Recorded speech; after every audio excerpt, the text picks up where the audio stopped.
Мислам дека тој фаталистички однос кон ЕУ како кон догма е погрешен. ЕУ е пат или ако сакате правна, политичка, економска рамка за што? За стандарди. Тоа е она што нам ни треба. Стандардна држава. Како председател на Република Северна Македонија, која ќе биде вашата прва посета? Мислам дека би започнала со регионот. И дали би го поканиле на средба, тетате средба, председателот Радев? Се разбира, вие не можете да избегате од географијата. ЕУ, што значи и Грција, и Бугарија, и Словенија, и Хрватска, ќе ги потикнуваат договорите со соседите врз реципрочна основа.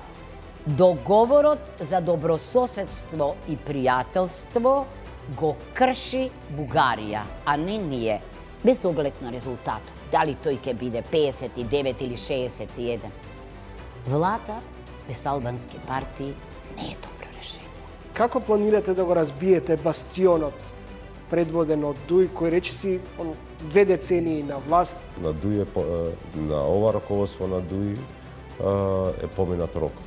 На тие што нема да бидат на листите, значи за претеници, да им каже седете тука до мене, че те планирам после 2 години, 4 години. Биче и тие што се најоптимисти, а многу малку ги има веќе во Дуј, знаат дека ова е вистински крај на Ахмети.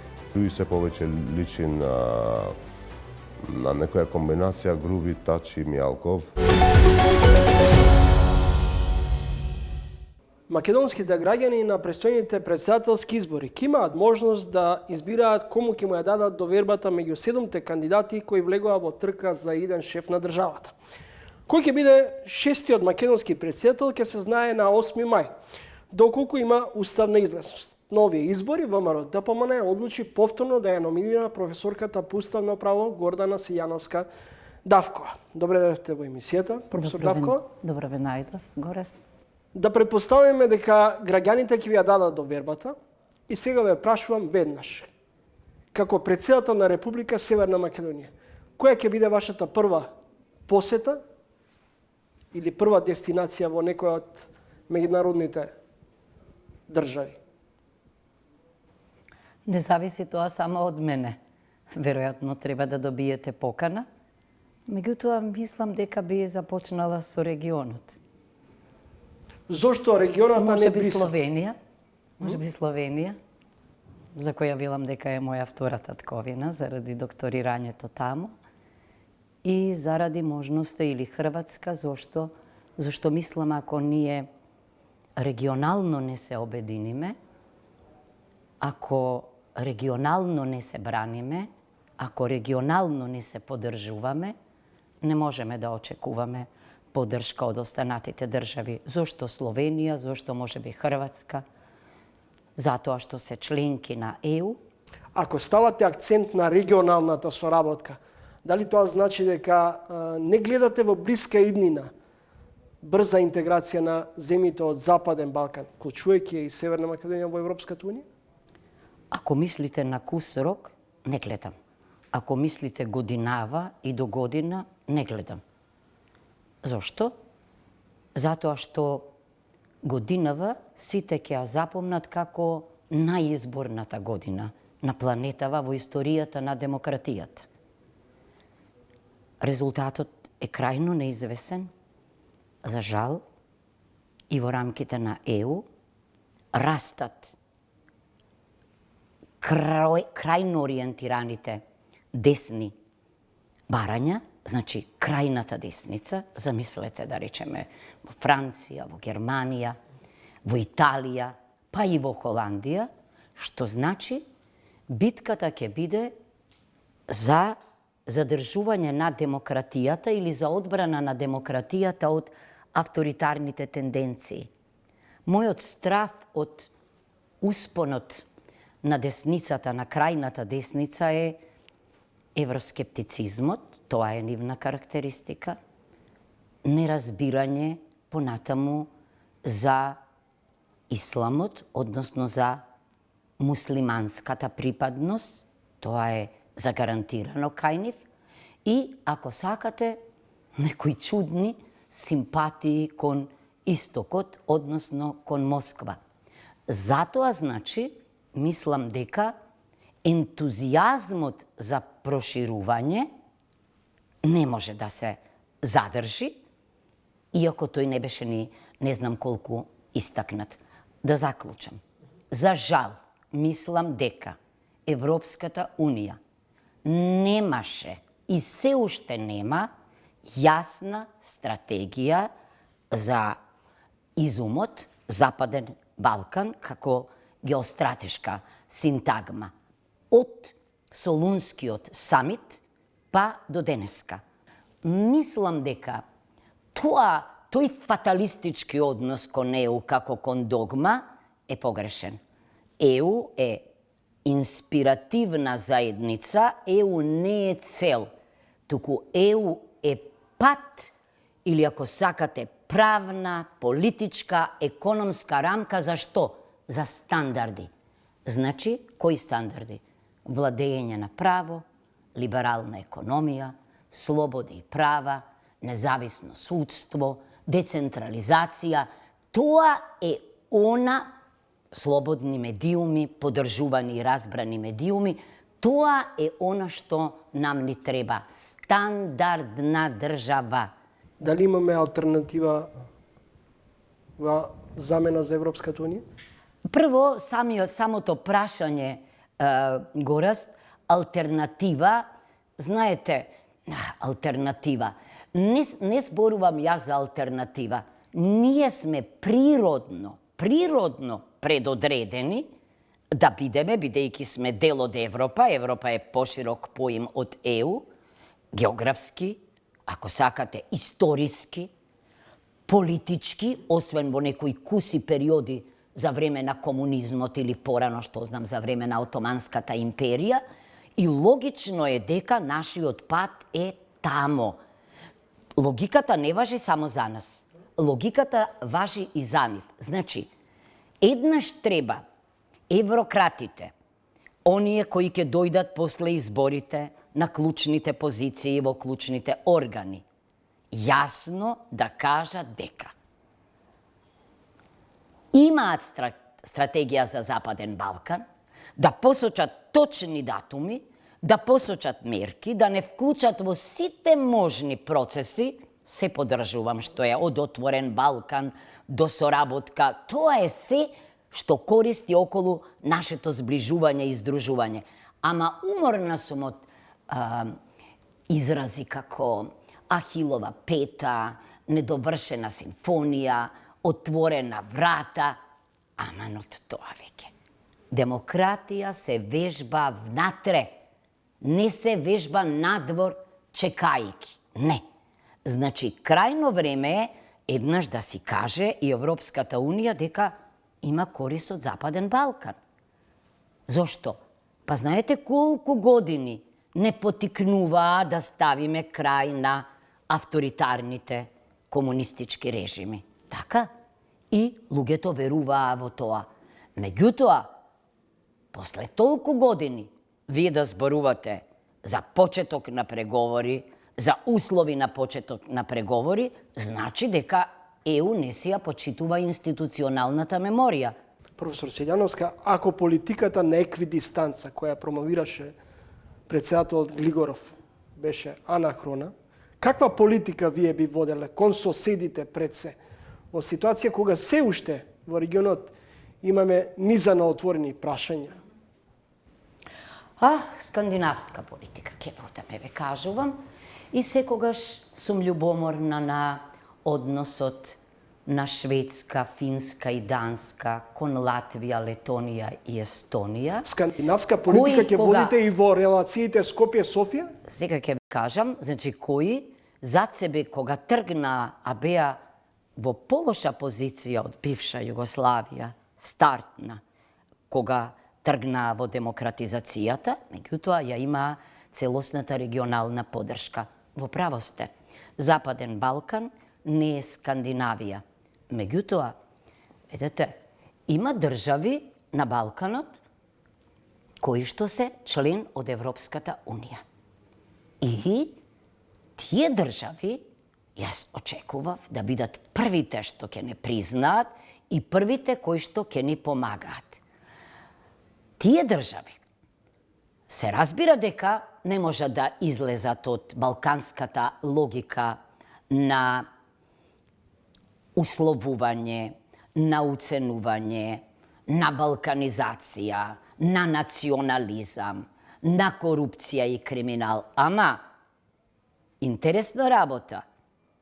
Оние кои се внатре нам ни правеа проблеми и забораваат дека во Лисабонскиот договор, кај што се темелните вредности во некои членови, има еден член 8, што вели дека ЕУ, што значи и Грција, и Бугарија, и Словенија, и Хрватска, ќе ги потикнуваат договорите со соседите врз реципрочна основа и ќе им помагаат на патот кон Европската Унија. Дали е така? Значи, кога реков јас регионална политика, мислев на опасноста од преседан што ќе роди нови преседани. Оти слушам дека веќе тренираат некои држави употреба на вето кон идните или кон оние кои ги започнаа преговорите и се веќе на патот кон ЕУ. Мораме да ставиме крај на тоа. Затоа е важно тоа што нам ни се случило, да ветиме дека никогаш нема да ни се случи во однос на соседите, дека ќе ги поддржуваме, и ако склучуваме договори за пријателство и добрососедство, тогаш нема логика да се закануваме со вето, оти ветото е најмалку инструмент за добрососедство и пријателство. Напротив, уцената не е пријателски инструмент. Целата преамбула на договорот со Бугарија зборува за помош на Бугарија на патот кон ЕУ од секаков вид. Па сега јас сакам тоа да го видам на дело, зашто инаку не народите, политичарите, наместо да бидат најумерените, да се однесуваат државнички, да го штитат регионот, бидејќи ако сме регионално поврзани, ние и во Европската Унија ќе бидеме посилни. Како државнички ќе се поставите во случај да треба да влезете во сериозен диалог со официјална Софија, за да се релаксираат односите кои евидентно се на диаметрално спротивставени позиции. И дали би го поканиле на средба, тетатет средба, председателот Радев. Се разбира, вие не можете да избегате од географијата и од геополитиката. Се разбира дека ќе разговарам за се. Како? Па, прво ќе му посочам дека во науката, а науката за мене е многу слична на културната дипломатија, како што тоа е во театарот, во филмот, во музиката. Професор Селјановска, во политиката. Треба да владее прагматизмот, а не науката. Чекајте само да ви кажам, во право сте, се разбира, но за да ве почитува некој, треба да му дадете пример, бидејќи по мене традиционалната политика не е толку моќна, или, ако сакате, дипломатија, колку што е културната дипломатија или образовната и научната дипломатија. Се разбира дека треба да имате во Бугарија веќе пријатели кои ве ценат, за да можете да покажете дека знаете вистински пат да одберете. Ако јас сум објавила книги со колеги од Бугарија, ако рецензенти на книга, на учебник ми биле колеги од Бугарија, ако во Венецијанска комисија сум се дружела со почит со колеги од Бугарија, ако од детството до младешките денови сум учела во Ѓорги Димитров и сум видела многу бугарски ученици да се дружат со мене. Ке кажам дека е логично ние и во политиката наместо таа што ја велите вие најпрагматична формула кој, кога и како добива, врзана само за моќ, можеме да посегнеме и по други перцепции на политиката, како уметност на постигање на можното, како уметност на управување, како потрага по согласност, по компромис, по разбирање и помош, како јавна работа, а не како олигархиска работа. Се е тоа во игра. Професор Силјановска, го проблематизирате Охридскиот договор кој е темел на меѓуетничка стабилност.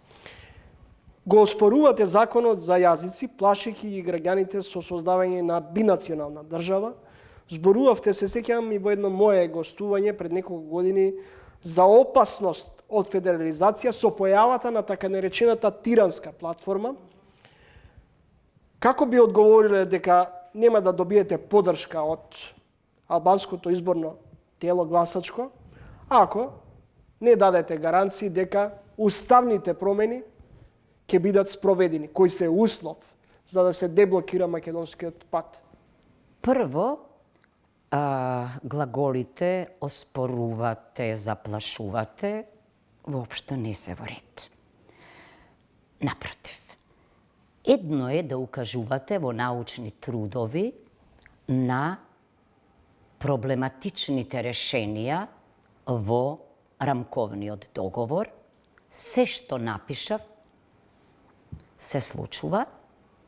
Можете, значи, New York Scholarly Publications, Macedonia on Globalization, мојот труд се вика Македонската демократија меѓу демосот и етносот. Јас останувам и сега на тие принципи, тврдам дека во праксата решенијата од рамковниот договор не се спроведуваат според филозофијата на рамковниот договор. И се чудам како гаранторите, Соединетите Американски држави, покоен е господинот Пердју и господинот Леотар, односно Франција, не реагираат за тоа. Еве, ќе ви дадам веднаш примери. Велите со бинационална држава ги плаша. Не.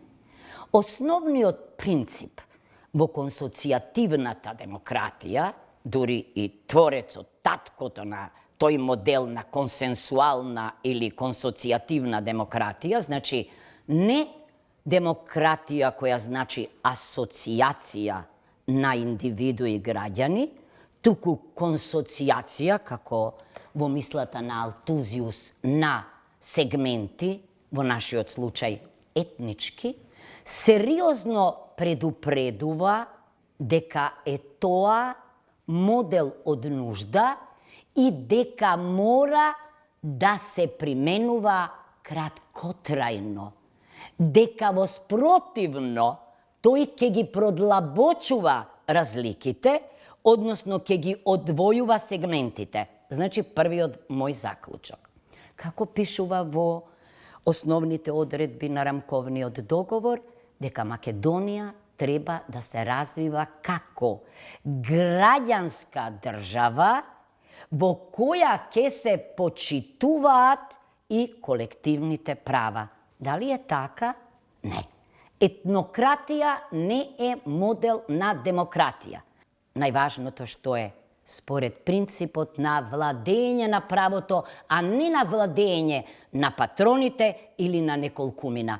Затоа ние имаме ваква држава, во која институциите се слаби, а поединци се јаки.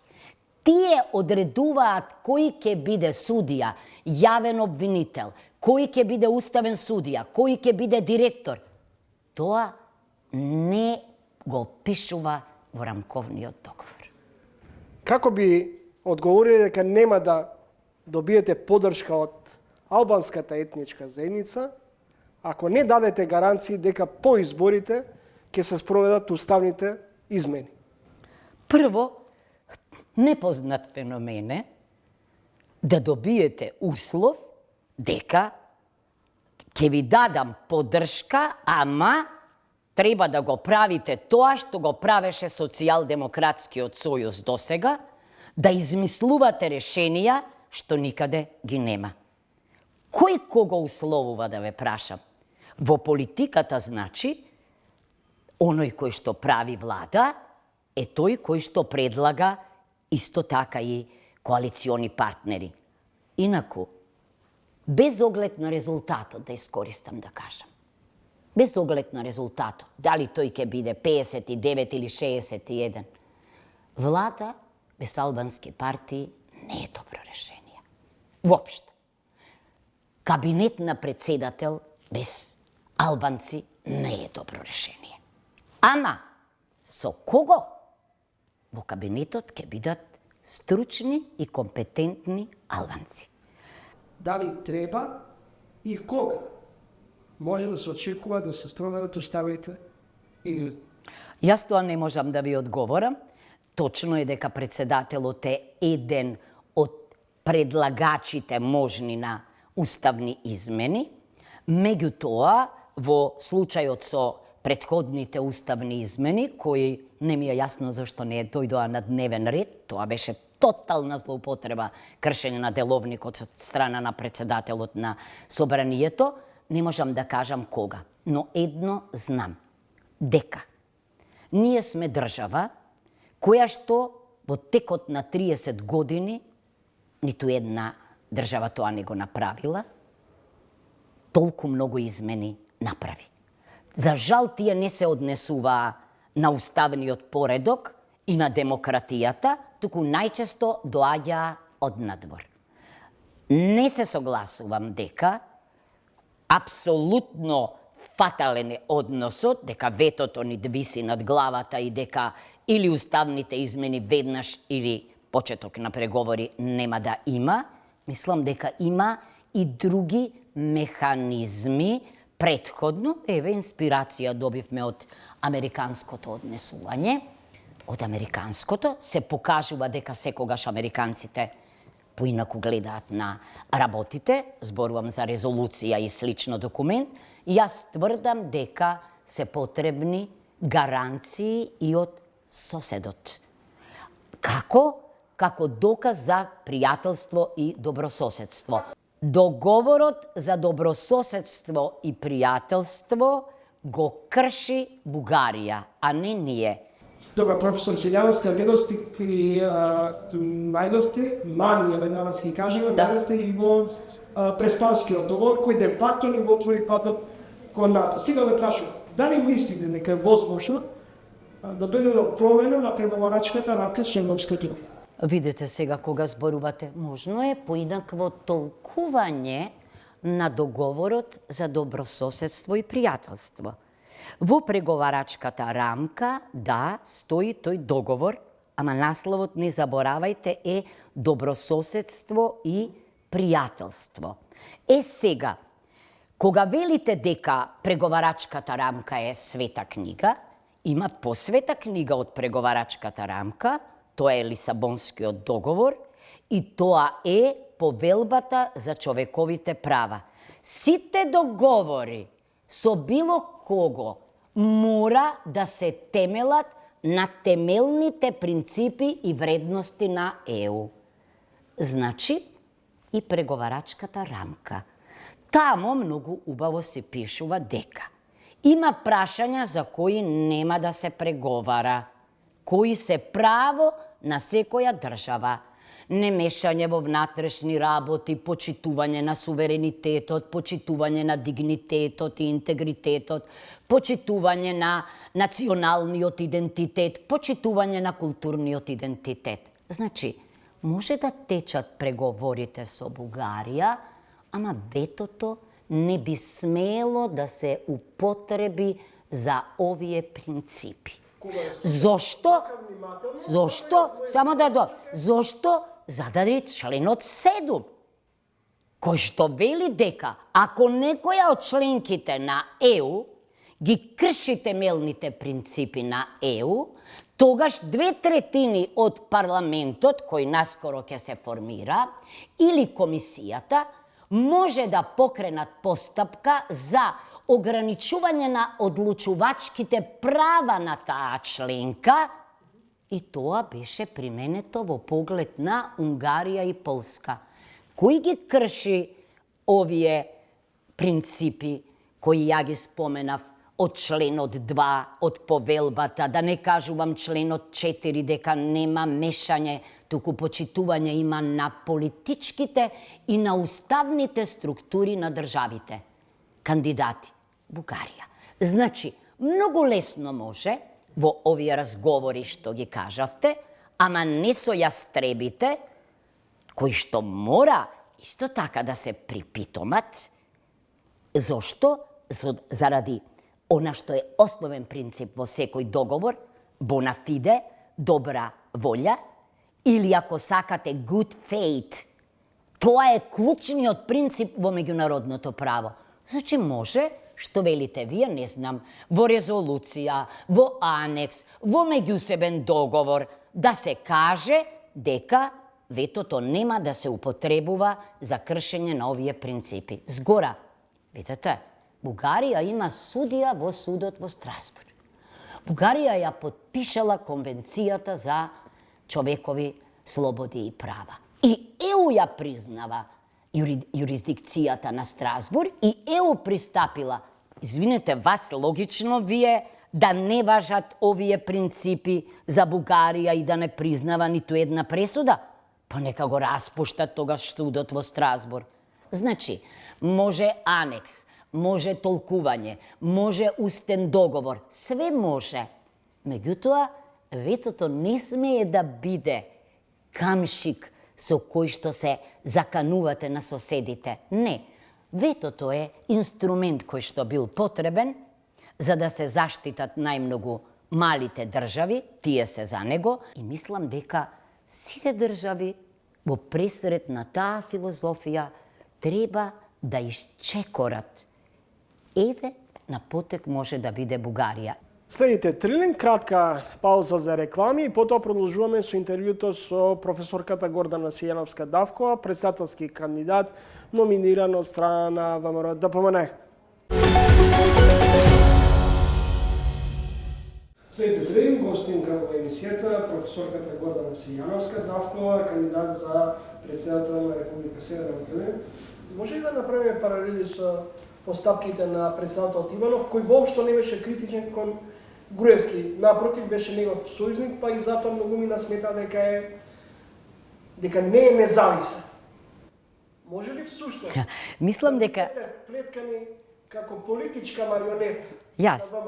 Не, видете, 4 години народот виде кој е политичка марионета. Зашто одите толку далеко во историјата?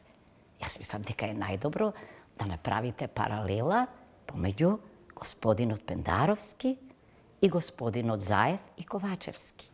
Извршната власт е двоглава. Професор Сијановска, дали упадот во собранието на 27 април е патриотски чин или крвав државен удар?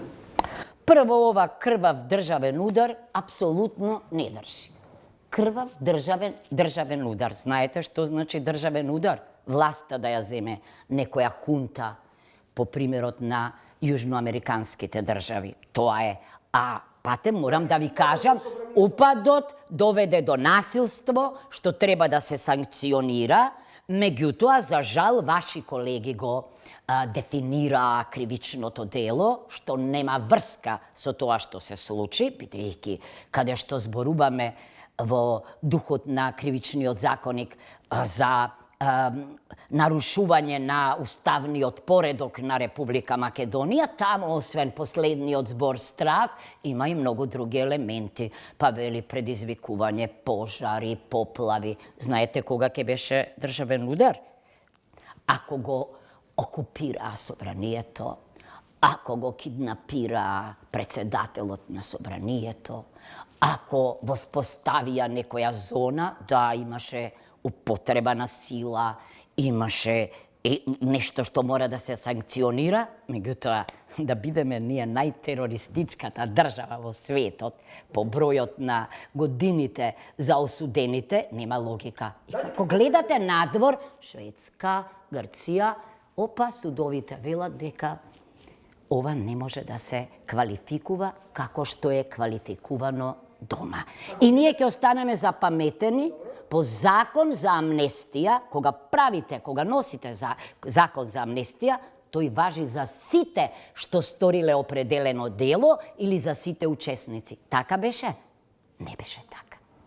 Сега тие што се внатре не сакаат да бидат амнестирани, зашто сакаат да докажат дека се невини.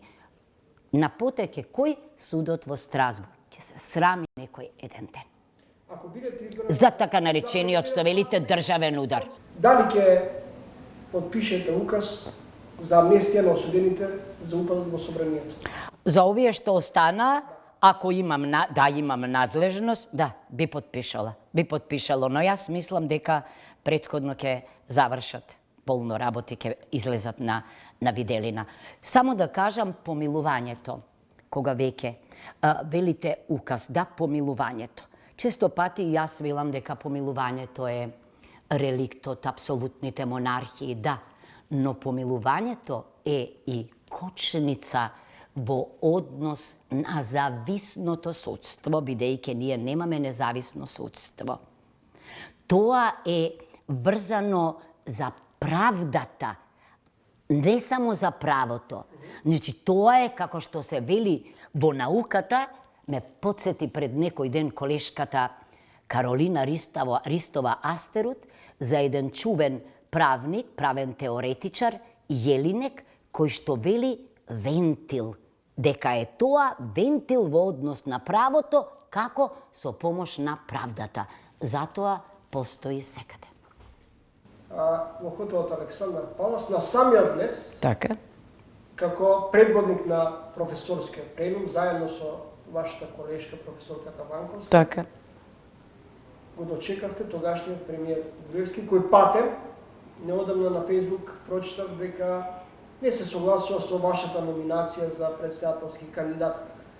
Тогаш се очекуваше, веројатно многумина очекува од вас и од вашите колеги, да покажете итрима и да го надмудрите и да му се спротиставите на тогашниот премиер со издржани ставови позиции, но се чини како да се исплашите.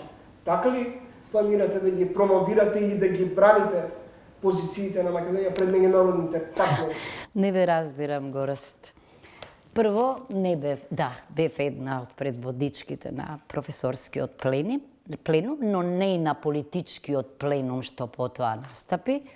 Видете, сте заборавиле дека ние точно му се спротивставивме со аргументи на господинот Груевски во зградата крај Вардар.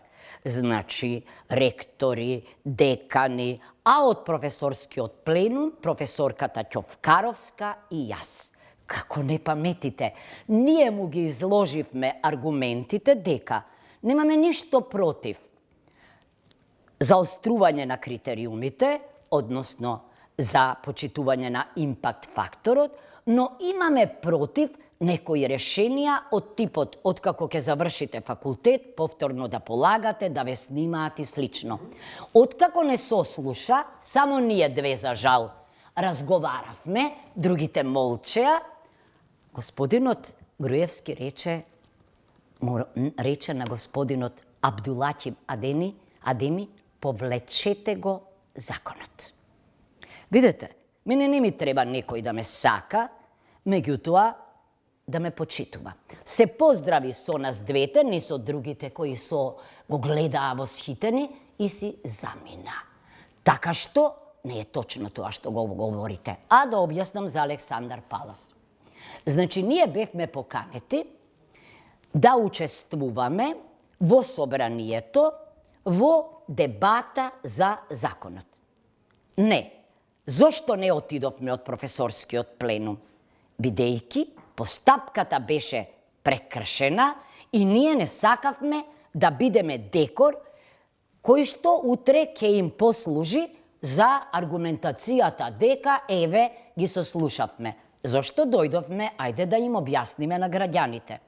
Овде се одржуваше дебата, тој рече на неутрален терен, ние се сликавме за да кажеме дека нема да влеземе, бидејќи пропуштивте да не консултирате за она за што е наш дом.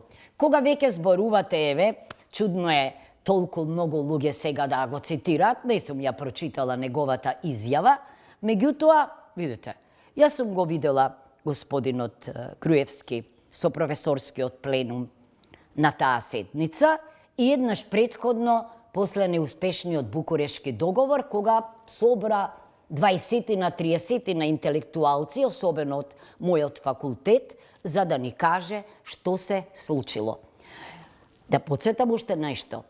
Веднаш го повлече законот и јас тогаш, кога се случи епизодата со законот за употреба на јазиците, јас во поскриптум му порачав на господинот Заев да го стори тоа што го направил господинот Груевски. Го повлече законот. Ова што сакате да креирате, не знам, известна тензија или судир, мене, јас ниту сум се мешала, ниту ќе се мешам во внатрепартиски работи на ВМРО ДПМНЕ. Го оценувате барањето на лидерот на ДОИ Али Ахмети, идниот претседател на државата, да се избира во собранието и покрај претседател да има и свој заменик кој ќе биде албанец. Тоа не е визионерски, морам да кажам, бидејќи, веќе би го споменав Доналд Хоровиц, тоа решение крие опасност сите власти, значи и законодавната власт, и владата, и председателот да се најдат во исти раце. Пред да ја почнеме емисијата, зборувавме за огромниот пат на довербата во пратениците, за неодговорниот однос на пратениците кон парламентот. Лидер во тоа е господинот Али Ахмети, кој во 20 години, не знам колку пати се појавил во парламентот и колку пати зборувал, само кога се гласа, јас сум го чула 2 пати да зборува, но е клучен актер во носење на одлуките надвор од институциите. Професор Силјановска, интервјуто го завршувам со една ваша констатација. Повелете. Бранко Црвенковски е исклучително талентиран, интелигентен и добар премиер. Дали со овој ваш став за Црвенковски всушност се обидувате да ги придобиете симпатиите на дел од незадоволните поддржувачи до вчерашни на СДСМ? Дали може би? Не. Моите изјави никогаш не се насочени кон профит. Не.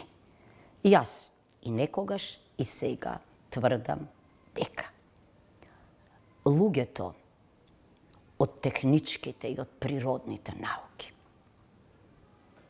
имаат логика. Многу брзо учат политика. Времето во кое што премиерот Црвенковски беше премиер, беше неверојатно тешко време. Ако го видите составот на неговата влада, ќе си речете дали е ова влада или е академија. Без оглед дали се работело за ПДП, дали се работело за Либералната партија или се работело за Социјалдемократскиот сојуз. Ако го видите составот на пратениците тогаш, ќе речете посветени луѓе, луѓе кои тамо спиеа. Ако го споредите со овој состав, ќе си речете, а кои се овие луѓе? Што направиле во својата професија? Кој ги познава? Никој. Значи, апсолутно не мислам, ниту пак можам да влијам, бидејќи ќе се согласите гораст, дека во парламентот имало социјалдемократки и социјалдемократи, кои ќе се помнат по аргументацијата, по знаењето, по посветеноста, по идеолошката определба. Често пати се прашувам, кои се овие луѓе? Значи, и меѓу сегашните пратеници, сигурна сум дека има луѓе со кои јас сум комуницирала и од кои сум добивала комплименти за фактот дека се поставувам како ученичка, посветена. А намерно го правам тоа, зашто ние сите кои сме професори, учители, треба да имаме просветителска улога тамо. Значи, нема да гласаат тие неопределени или оние кои си заминале од СДСМ заради тоа што јас го фалам Бранко Црвенковски, оти Бранко Црвенковски си оставил трак во македонската понова историја, туку затоа што се не само разочарани, туку во депресија од сегашната власт и од претходната социјалдемократска власт. Немо, видите, председателот не смее да биде партиски војник. Доколку не идете на притисок од извршната власт, а не се согласувате, имате спротивни ставови од владата, ќе си поднесете оставка? Ќе си поднесам оставка, прво ќе се обратам пред собранието да кажам, бидејќи имам можност за моите надлежности да се обратам. Иначе, прашањето ви е реторичко. Јас го правев тоа во собранието, па еве сум жива и здрава. Од законот за легализација на дивоградбите, па до изборот на судии во Уставен суд, јас си настапував автономно. Значи, ќе го правам истото, ќе ставам вето на закони. Видете, значи, мене не ме избрал, не, во тој случај, ако дојдам во судир со владата, нема да поднесам оставка, па и мене легитимитетот не ме измира од владата, не ме поставил мене премиерот, ме поставиле граѓаните. Тоа што го велите вие, секогаш ќе се случува ако се бира председателот од парламентот. Тогаш ќе се заминуваат председателите, ќе доаѓаат со амин на владата и ќе се заменуваат со амин на владата. Тоа е наспроти граѓанските интереси и не е демократски, туку е авторитарно. А јас сум за демократија. Благодарам за гостувањето на емисија. И јас ви благодарам за интересните прашања. За прв пат доминантните интегративци ќе се соочат со блок од албански опозицијски партии. Следуваат парламентарни и председателски избори. Во ово издание на Тренинг, мој соговорник е Изет Меджити, дипломиран економист. Во 2 наврати беше градоначалник на ЧАЕР. До вчерашен еден од најблиските соработници на Али Ахмети, а сега еден од најгласните критичари на интегративците и на Али Ахмети. Господин Меджити, на престојните двојни избори, колку политичкиот пазар денес вреди на Сдружениот опозицијски блок кој го предводите вие, Таравари, Касами и Гаши? Вака, тие што ги познаваат приликите, во тие спаѓам и јас. Значи, сум во 2 наврати сум бил и шеф на штабот на ДУИ. Сум водел и локални, зонски, значи, штабови. И тие што ги знаат и бројките, значи, во Државната изборна комисија, значи, од 2015 албанците во Македонија гласаат опозицијски. Значи, многу повеќе има гласови за опозиција отколку за ДУИ. Исто беше и во 2016 каде опозицијата освои негде 130.000 гласови, ДУИ 80.000 гласови, другиот дел отиде, значи, во СДСМ. Значи, тие беа незадоволни и отидоа таму. Како планирате да го разбиете бастионот предводен од ДУИ, кој речиси 2 децении на власт, речиси си има инфилтрирано во сите институции, имаат контрола врз целата, севкупната состојба во државата? Значи, прво укажав на бројките. Значи, овие се бројките. Замислете, 2016 да беа заедно, значи 130.000 гласови имаше опозицијата, му поделена, и освои 10 пратеници, и ДУИ од друга страна со 85.000 гласови имаше 10 пратеници. Значи, дефектот беше во тоа што опозицијата не беше обиденета, немаше заедничка платформа, немаа заеднички листи. А ова на вашето прашање ќе кажам дека на ДУИ на ова раководство на ДУИ е поминат рокот. Луѓето се заситени и веќе не може да ги гледаат, затоа барат алтернатива, а овој пат има сериозна алтернатива, бидејќи за прв пат албанските гласачи на денот на гласањето имаат два табори. Значи тие што се задоволни ќе гласаат за нив и незадоволните кои се во многу поголем број ќе гласаат опозицијски за промени, биќе на крај крајва значи одлика на демократијата и на демократските процеси се промените. Во другото е или комунизам, или диктатура, или нешто друго. Ахмети за себе ги присвојува етничките победи, создавајќи слика и амбиент дека со државата, институциите се раководи од мала речица. Тогаш се поставува прашањето кој е виновен за проблемот со неказнивоста, криминалот и корупцијата?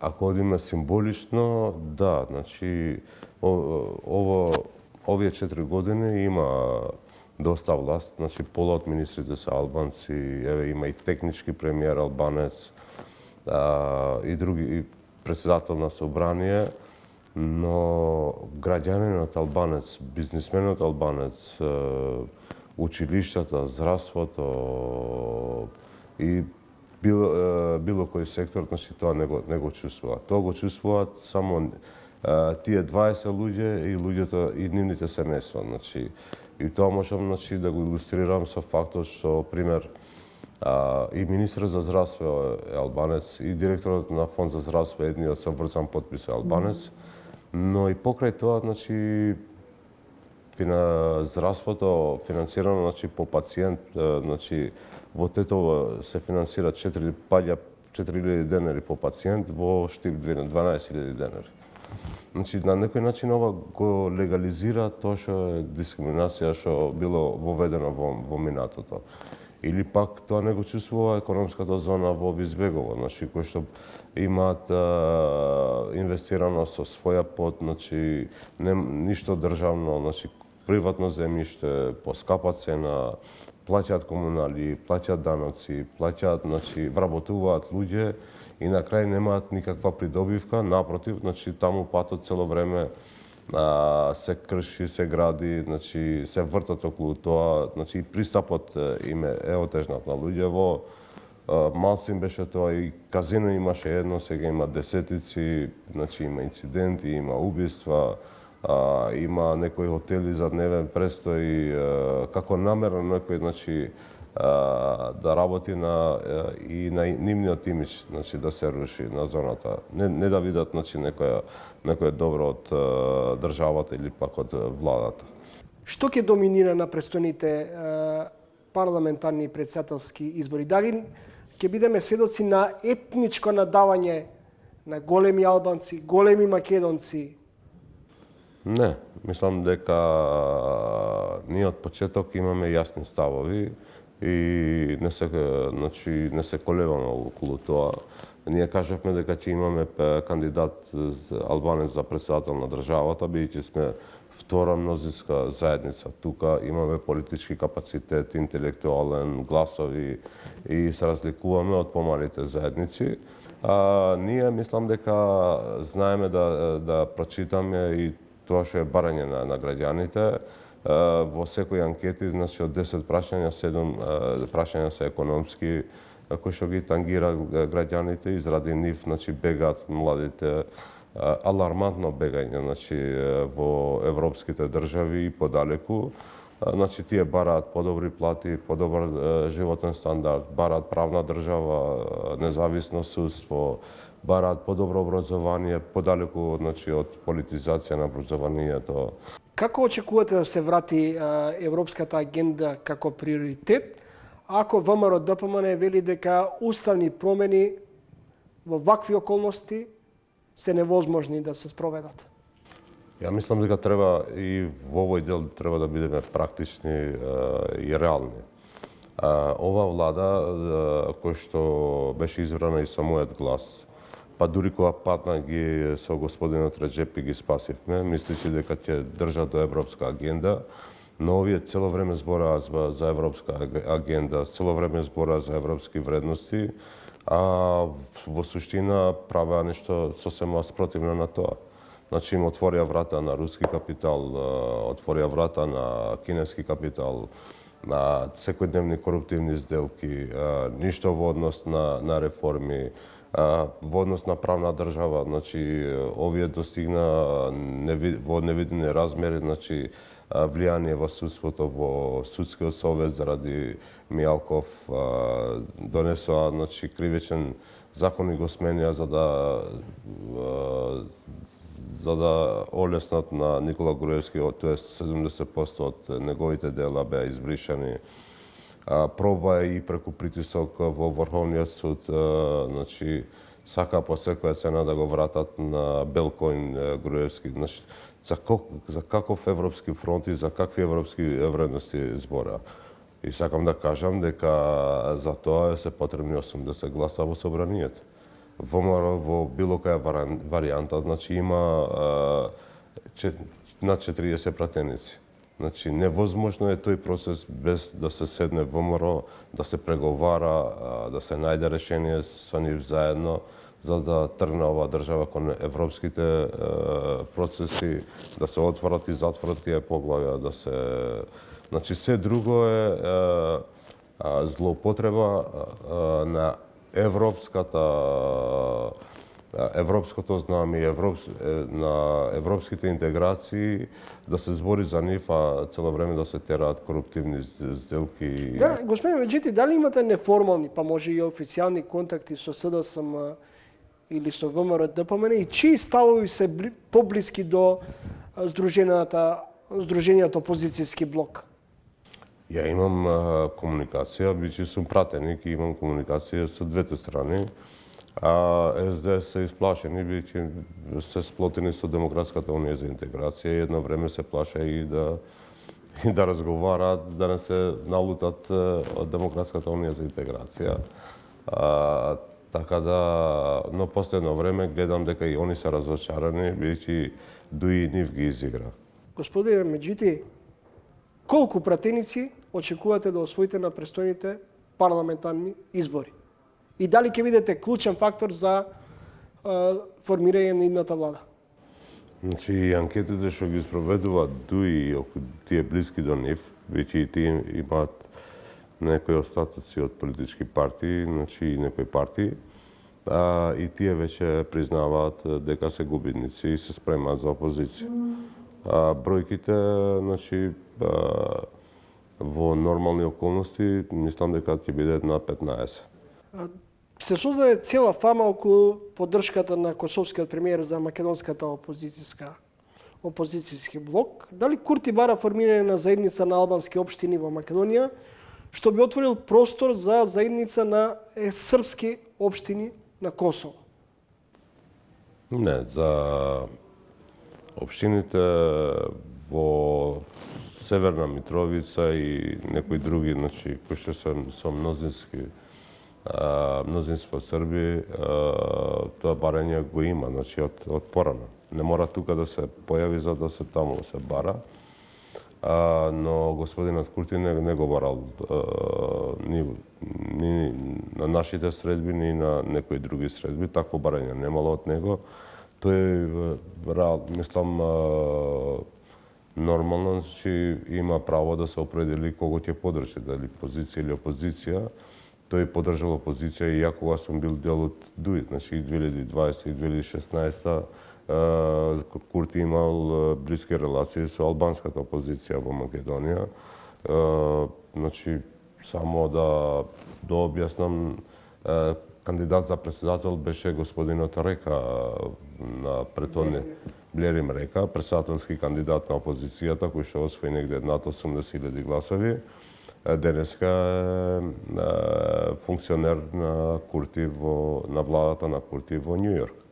Има една друга што ги прави нервозни е дека веќе Ахмети нема политички кредит на тие што нема да бидат на листите, значи за претеници, да им каже седете тука до мене, те планирам после 2 години, 4 години. Биќе и тие што се најоптимисти, а многу малку ги има веќе во ДУИ, знаат дека ова е вистински крај на Ахмети.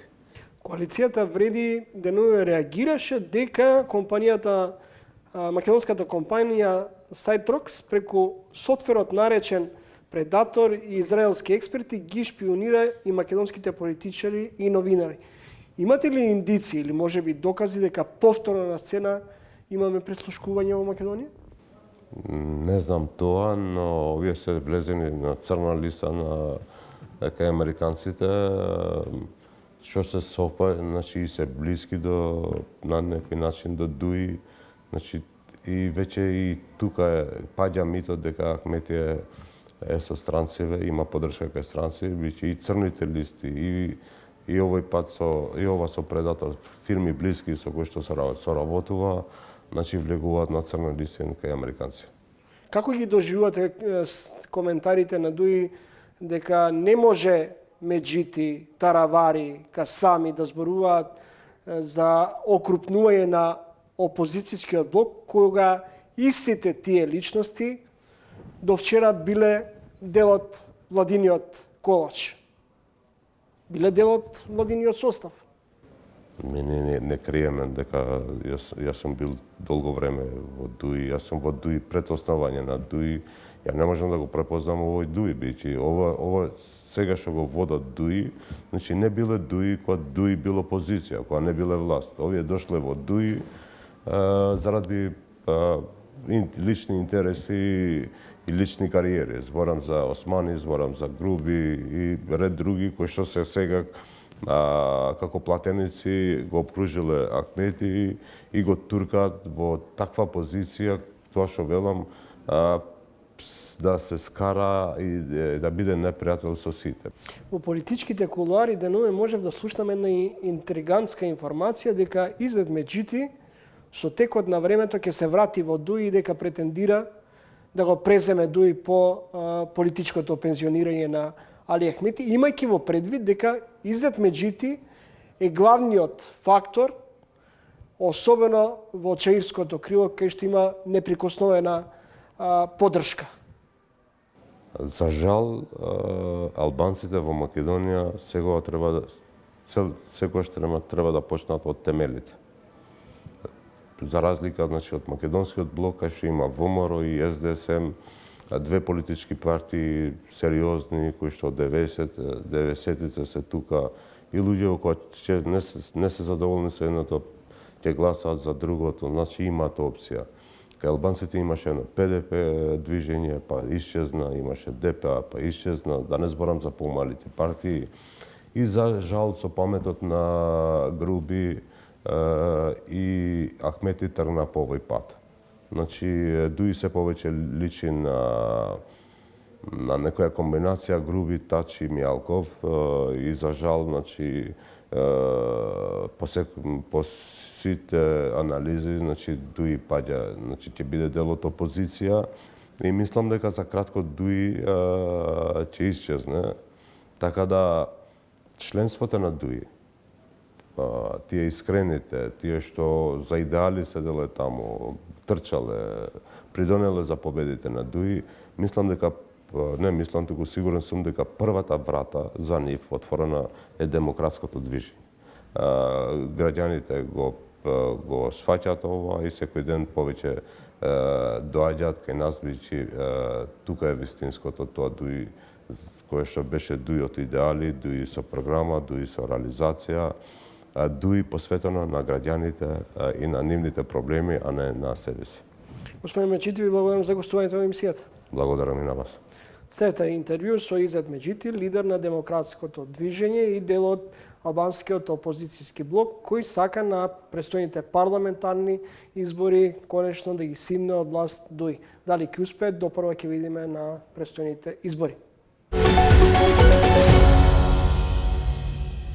Следете уште едно издание на ТВ магазинот Трилинг, во кое гостува универзитетскиот професор и председателски кандидат номиниран од ВМРО ДПМН Гордана Сијановска Давкова, како и Изет Меджити, основач и председател на демократското движење, кој е дел од албанскиот опозицијски блок, кој претендира поточно да ја прати во опозиција ДУИ.